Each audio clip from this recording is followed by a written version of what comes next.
Cauliflower కోడిగుడ్డు fry తయారు చేసుకున్నాం. వాటర్ వేసుకున్నానండి. కల్లుప్పు వేసుకొని 2 సార్లు శుభ్రంగా కడుక్కోవాలండి.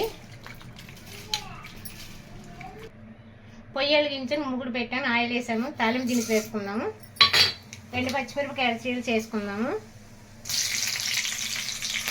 కొంచెం కరివేపాకు, కాలీఫ్లవర్ ముక్కలు వేసుకున్నామండి. అవి కొంచెం వేగాలండి.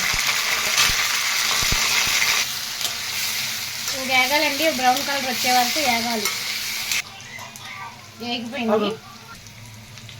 గుడ్లు కొట్టేసుకున్నాం.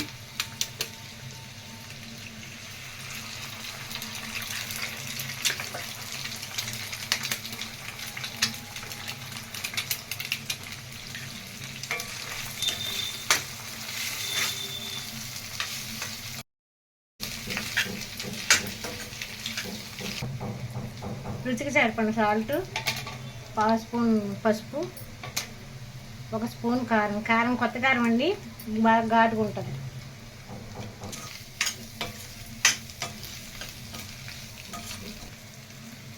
ఫ్రై అవ్వాలి. ఇవన్నీ చపాతీకి, పుల్కాకి, అన్నిటికీ, రైస్కి అన్నిటికీ బాగుంటుందండి. కూర రెడీ అయిపోయిందండి. ఇప్పుడు లాస్ట్లో కొత్తిమీర వేసుకున్నామండి. బౌల్లో తీసుకుందామండి. Please like, share and subscribe.